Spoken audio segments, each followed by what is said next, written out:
Welcome to Spoken Sins. My name is Mr. Anderson, and I am the voice of Written Sins. And today we are ecstatic to have with us someone I consider a friend.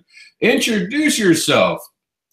Hi everyone, I'm Marcel Dupree, publisher of Evolutionary Comics, writer on Lucky Shot for Splotch Comics. Hi. So now, how did you wind up working with Lucky Shot? I know that's not in your wheelhouse. That wasn't part of your projects. That was something new to you, right? Yes. Preston, the publisher of Splotch, and I are friends. We were talking. He showed me the design for the character. I was like, "Can I please write it? I'll give you a pitch. If you like the pitch, we can do something." And he liked the pitch, and we had to look for an artist. And I did a post one time about show me artists that you think need a bigger platform. Preston ended up showing me Marcelo, and then I was like, "This is the guy that I want to work with for the book." So Preston talked to him. He liked the idea. He came on board, and when it came time to look for a colorist, I asked Andrea Celestini to color the book because he's my colorist for Armor 1. I've been working with him for years. He's one of the best colors. Now, was it weird being on a project that you weren't actually like running yourself for once? It's a relief not being in charge.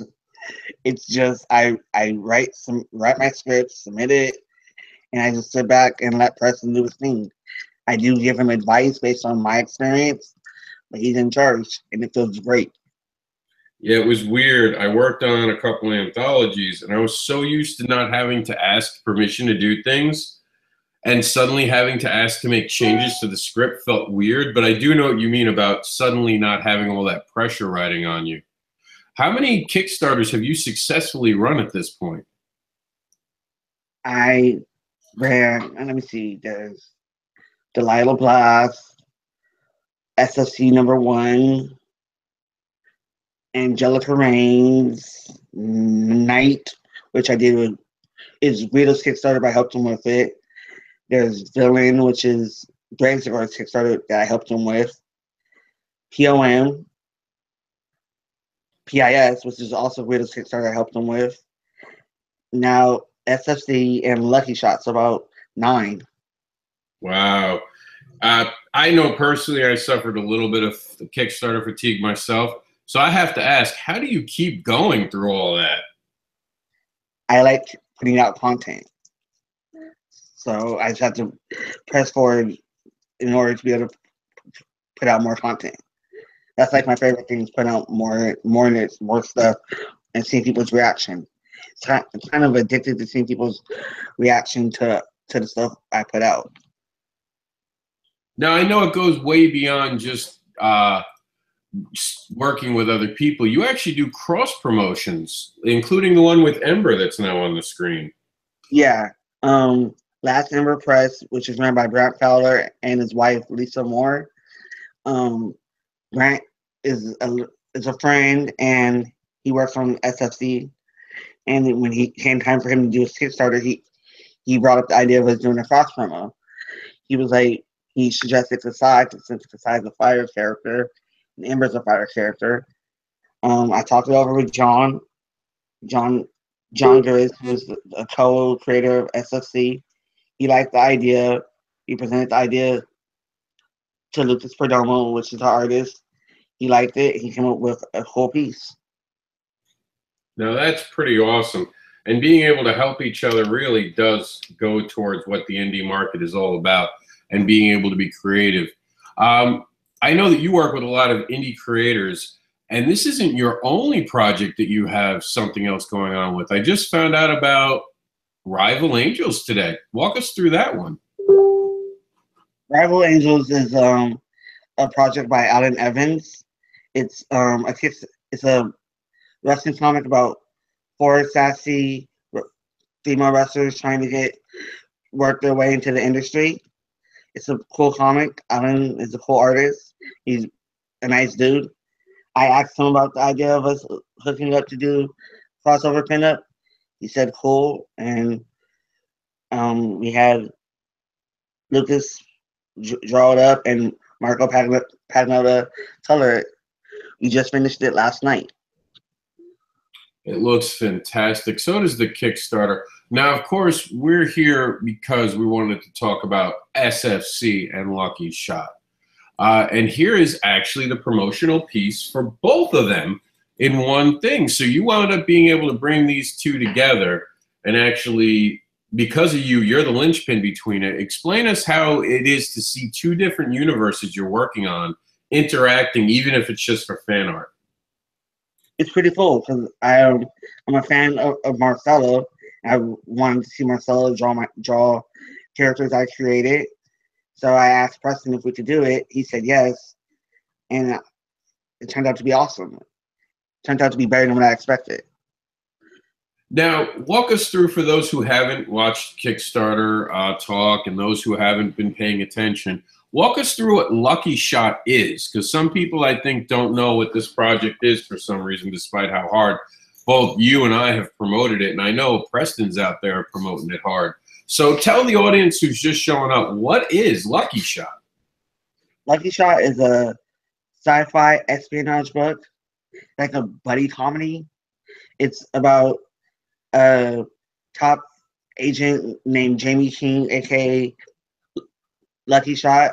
He fumbles a big mission, and as punishment for fumbling the mission, he's partnering with a rookie agent named Stripes. And then together, they have an assignment on figuring out who kidnapped an ambassador for an alien empire, to try to prevent the empire from invading Earth to get their ambassador back. Oh, that's really, really cool. Now, the only question I have when I see Lucky Shot, and it's going to sound like a weird question, but I'm going to ask it anyway. Is that her hair, or is that actually like part of her outfit? That is Stripes' hair. Oh, okay. We decided to leave her hair out. Oh, it definitely adds something to it. Everyone loves a redhead. Except in England, they have problems with gingers. I don't get it. I don't understand it, but they have a problem with gingers in England. But FFC is back, and very excitingly, I got to read the next issue, and I talked to you about it, and you were talking to me about the fact that there's going to be, is it a different writer for every issue? Yes, every issue has a different writer. The story was developed by 4 writers: Julian Coleman, Vito Martinez, John Grizz, and myself. We developed the story, trying to do like a writer's room for a TV show, and then each person took an issue to write. So Julian wrote issue 1. Vito kind of came in at the end and polished up something on issue 1. Vito wrote issue 2. John Grizz and I wrote issue 3. I'm writing issue 4, and Brian Hawkins will be writing issue 5. Now, that's got to be hard to be in that writer's room, because I'm assuming each one of you created a character? Yeah, the way this was done was 4 of us came in with like 8 characters, and then we voted on which ones made the cut. So is there a moment where when you take over writing, your character becomes the main focus, or did you guys agree on a story from issue 1 to issue 5? We agreed on a story, and then when we went off to do our own, to write our issue, we kind of figured, we read the previous issues, and we decided to focus on what we thought needed to be improved upon in the next issue. So in the issue I wrote with John, I kind of touch on everybody. Everybody gets a spotlight. Well, that's awesome. Talk to us about the gentleman. The gentleman is a character I created. So yeah, I'm kind of part of biased. He's a guy who family has been cursed with this thing called the void, which gives them power, but if they don't keep the power in check, it will fully consume them and devour them. He has shadow powers. He's a former police detective who kind of lost control of his powers one day on the job, got fired, was left without a job or a way to make money, and saw an opportunity to make money by joining SFC. Now, it gets even more exciting than just these characters for this, as you're going to actually be launching each one of these into their own series. Is that true? Yeah. Is that the plan? Yes, that's the plan. The plan is each character to have their own series written by a different art writer. Sorry about this. The first solo series was Angelica Reigns, which is written by Brian Hawkins, art by Federico Sabatini, I think that's how you pronounce his name, and colors by Chiara Mariad. I think that's how you pronounce her name. Issue 1 was kickstarted, I think, in like June. We're going to be shipping the book out this month. The next solo series is Kasai, which is written by Madeline Holly Rosen, the creator of Boston Metaphysical Society, with art by Alessandro Miracolo and colors by Marco Pagnotta.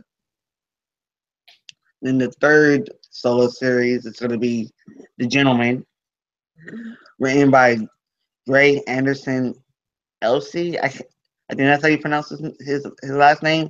He's the creator of Inanna the Were Spider.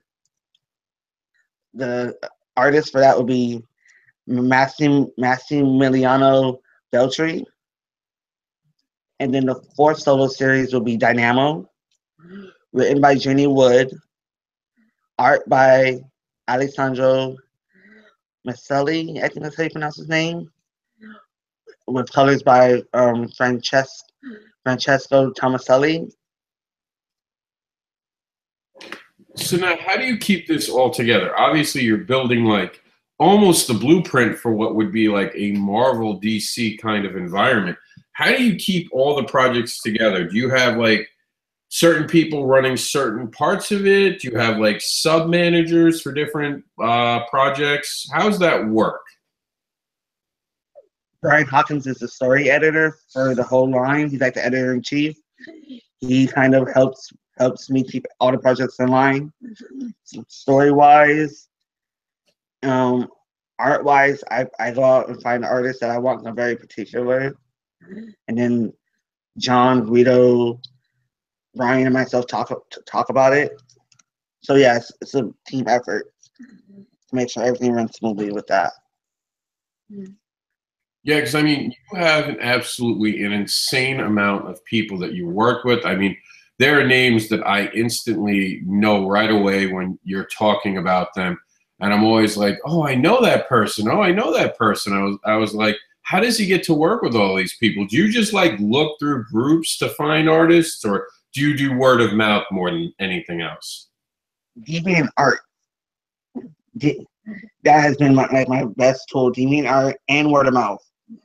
Deviant art is where I found David Brain, he's a dope artist. Who else was on Deviant art? Alessandro Maselli. I've been like trying to work with him forever. He was on Deviant art. Lucas was on Deviant art. Marco was on Deviant art. Yeah, Deviant art for everybody.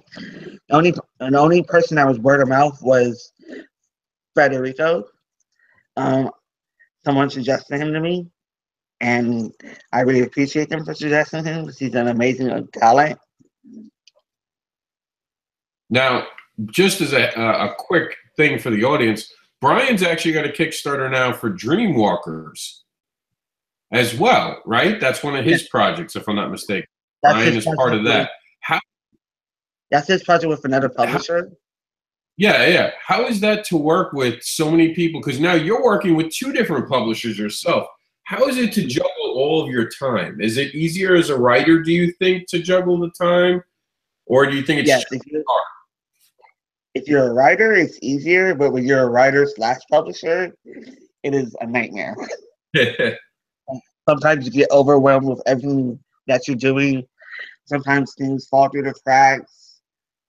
Sometimes you have like artists saying like, "Yo, I'm waiting for pages. I need script so I can work." That reminds me, It's I got hard. to artist my next page. But Yeah, I owe Preston some Preston and Marcel some pages. yeah, I mean, you got POM, which is a completely different publisher, right? Yeah, that's for Powerverse. Yeah, and now you're with Lucky Shot, which is a totally different Yeah, publisher. Lucky Shot's doing is published by Splotch.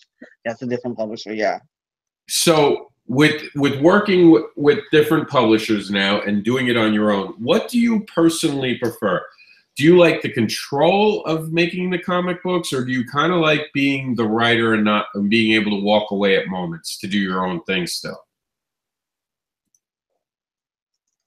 I kind of like being in control. Yeah. Like it's hard for me to give up the control. Like and with each publisher has been different. Like with Splotch, Preston and I have like a better working relationship, and so it's easier because we're able to talk about can you please get this done for me? Can you do this for me? And he's on top of it. But when we started the project, I was like, you're the boss, but I need some control of things. I get that you're in charge, but I just need to have some control. No, I completely understand that. Now, you are our splash pager of June for everything that you do. And that's an honor we only give out once a month to some of the best people who help out other people.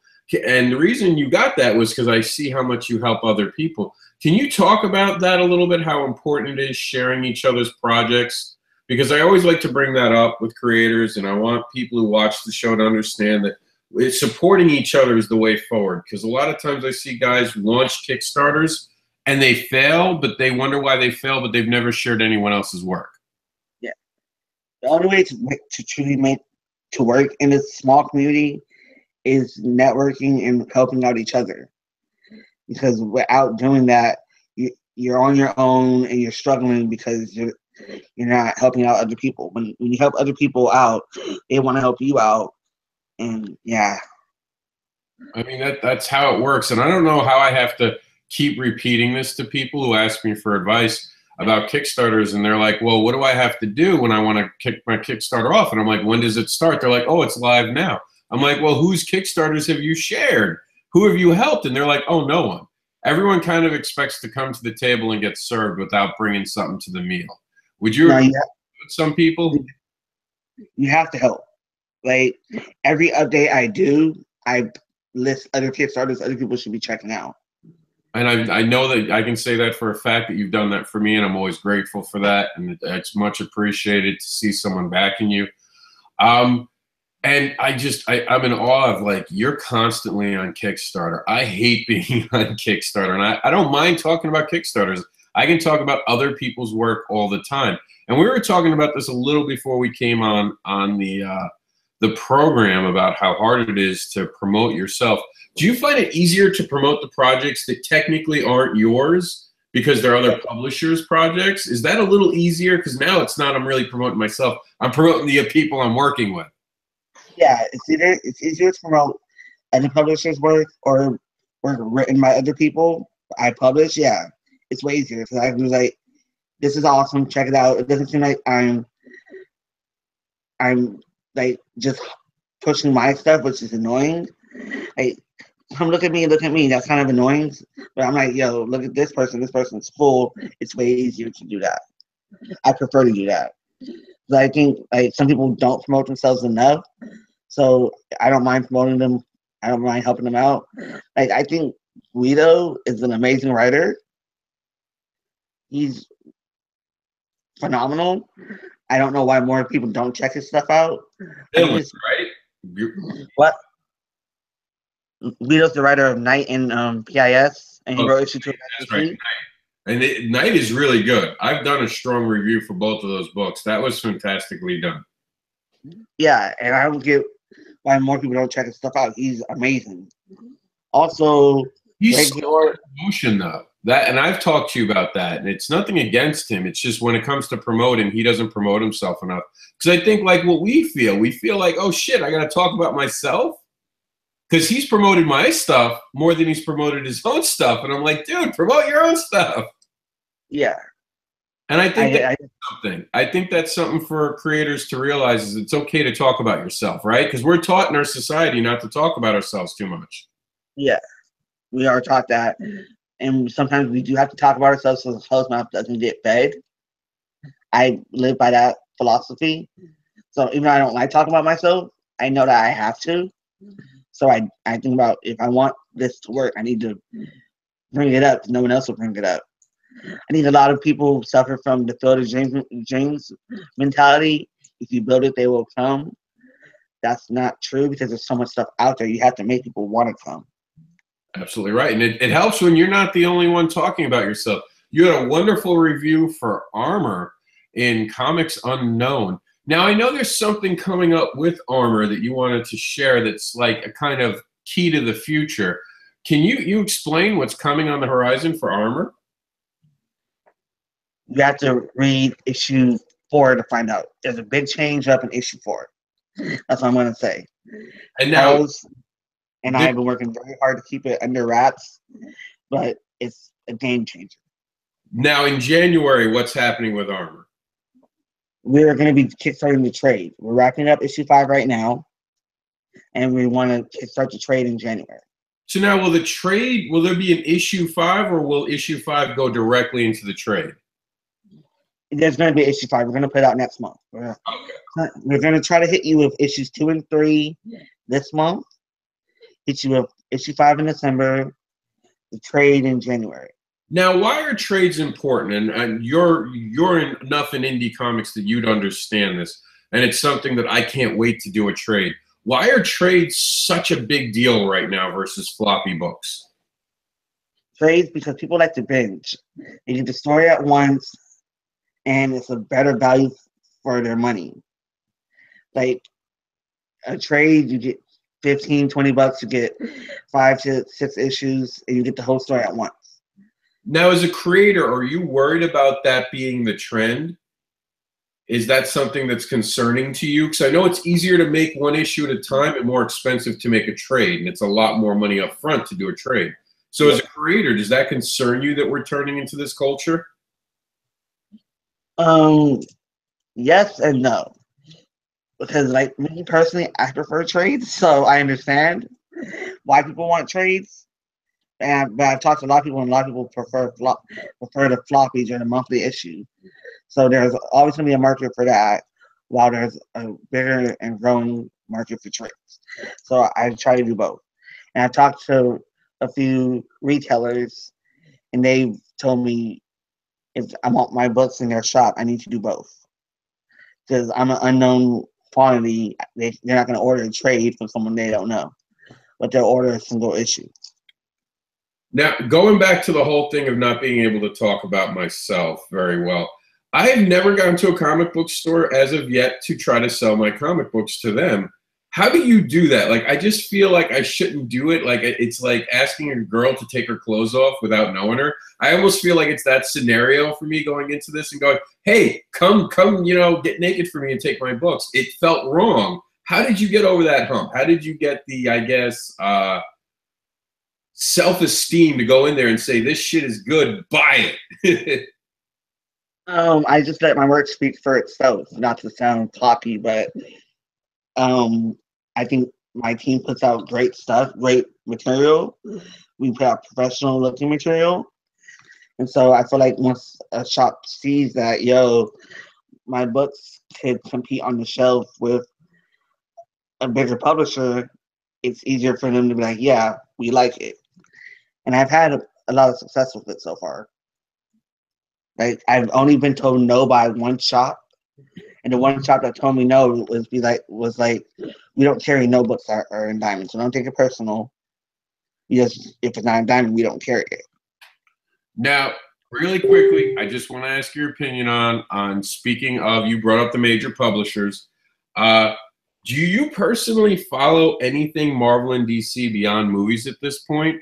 Or have you walked away from both? I know a lot of people say they can't stand Marvel or DC. Where are you on that? I was never a superhero fan growing up, so they're not a big part of my life. They were never a big part of my life to begin with.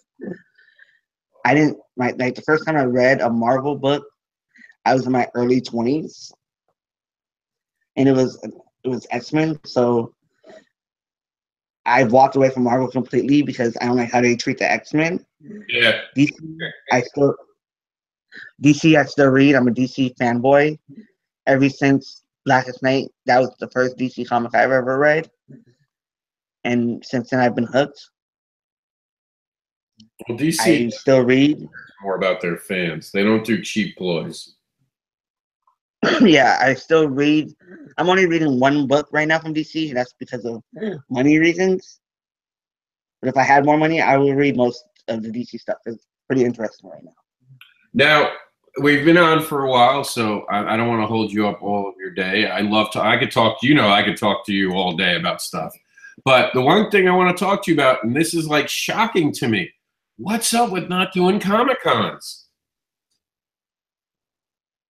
I'm a shy person. I don't like being out in public. I don't like, even interviews are hard for me. Podcasts are hard. But I'm going to try to change it up next year. I did my first one yesterday. Oh, yeah? Yeah, it did not go well. I wasn't prepared for it, so it did not go well. But you learned. I learned, yes. I took it as a learning experience. Like I went around to different setups to see what setups work, what setups don't work. I'm surprised that people don't really care about books. They want merch. Mm-hmm. It kind of hurts, right? It kind of hurts that they look at like the person next to you selling the Pokemon stuffed animal, and they're all excited. And they see your book and they go, "Oh." Yeah, it was interesting. Like I was next. It was all creators. It was all comics. So it was cool seeing how, okay, so if I do a sticker of my character, that would draw them in. If I do a poster of my character, that would draw their eyes in, and then they'll buy the book. Yeah. Like Keith Jones, the creator of Power Knights, and he runs Kid Comics, he did very well there. But he had posters to like draw people's eyes in, and the posters were free. Like, come by, you get a free poster, and that worked. He did very well. Yeah, I tabled with the creator. Do you know Stabby Bunny? Nah, I'm not familiar with that. It's awesome. It is a fantastic thing. So I've tabled with creator Richard Rivera, and we do totally different things. I'm loud. I get up. I talk to people. I go, hey, you guys know about Written Sins? Come check out comic books. And I'm very loud. Richard's not as loud. He just sits behind the table. And Richard does better in sales for me. You want to know why? Because he has a beautiful poster behind him with a great logo. And I've learned that you have to have a good logo showing. Because when we have the Written Sins stuff up, people stop by and talk to us because of the Reaper. Some people think that I'm writing horror films, but other people do that. So my suggestion to you is make a banner with every single one of your creations on it. One of those stand ones behind you, you have so many. People will be like, wait a minute, you created all that? You wrote all that? Yeah, I'm going to do that. I think I have another show in the spring, so I'm trying to get everything ready for that. I'm taking yesterday as a learning experience on what to do, what not to do. Presentation helps. And someone who prides themselves in the presentation of their books, I was kind of embarrassed about the presentation of my table yesterday. So, yeah, I'm gonna improve upon that greatly. Well, I mean, if you have anything that you need to know, you can reach out to me. I'll show you what other people are doing. That's a great topic we should actually talk about. We should actually talk about what's worked and not worked in the community. So that's not a conversation I see very often. Yeah, I've tried to ask people privately, and they don't want to talk about it. Really? Like, yeah, I just want to know what works. I'll share with you what works. If I don't mind sharing information I have, but help me out. I'm trying to learn here. I could tell you everything that worked for me. The biggest mistake I made, don't do this, is T-shirts. And I didn't figure this out. And this is what it was. You know how everyone takes pictures of people with a comic book when they first buy it? You've seen that, right? Yeah. I never did that because I felt it was kind of weird because I just took money from you. Now stand in front of a book you haven't read and pretend you're a fan. And I never realized that's what I was doing with my T-shirts. because you're asking someone to be a bigger fan of something that's brand new. So I would suggest right off the top, and for everyone who's watching, don't do a t-shirt till you've established it. Because when I bring Written Sins t-shirts, you'd be amazed how many people know about Written Sins now. I sell that, but I won't sell my Fetish Babies t-shirt. So it's weird. Watch your merchandising. Don't spend unnecessarily. And you've got an amazing library already. Yeah, I'm gonna try to push prints, stickers, postcards, stuff like that. Yeah, that's definitely the way to go. I mean, you've got the tenure. Once you start to get graphic novels, from Instagram, we have a message from, I think his name is Jack Sereno. He says, t-shirts only work well with gimmicks and giveaways, which is true. Because, like, if I bundle it, it works well. But stickers will sell on their own. And you have so much, I mean, you're so creative with your Kickstarters. Do you have leftover stuff from your Kickstarters because you overbuy to save money? Yes, I do have some stuff. I have, like, tons of stuff saved over because I do tend to overbuy. Then take that with you. Take your extras from the Kickstarters and be like, this was a Kickstarter exclusive. I only have a few left. You can get it now, or that's it. We're not making these again. And you become, you're selling them a collector's item. Okay. Thanks for the tip. And you always got to remember, always talk about how your books are in print now, but they might not be in print later because you're going to make a trade. You made them more valuable now. Okay. One of my favorite lines is, I don't know when I'll be back here. You make them like, I might not come back, especially when I'm out of state. I'm definitely like, look, I don't know if I'm coming back to your state next year. It depends if you buy or not. No pressure. But it was great having you on. Jay says, giveaway or do drawings at the cons. I don't think me and him can actually do. I can't draw. Can you draw at all? I used to draw. Oh, there you go. Sketch I haven't done it in a bit, but since he had to climb the X-ray, I'm gonna bring a sketch pad with me next time. Give them like a quick head sketch with their purchase. You know that the books come with sketch covers too. If you go through like Kablam Printing and some of the other printings, you can get them attached with the sketch cover. You could sell that as original art. Okay, that's a great idea. And you know what?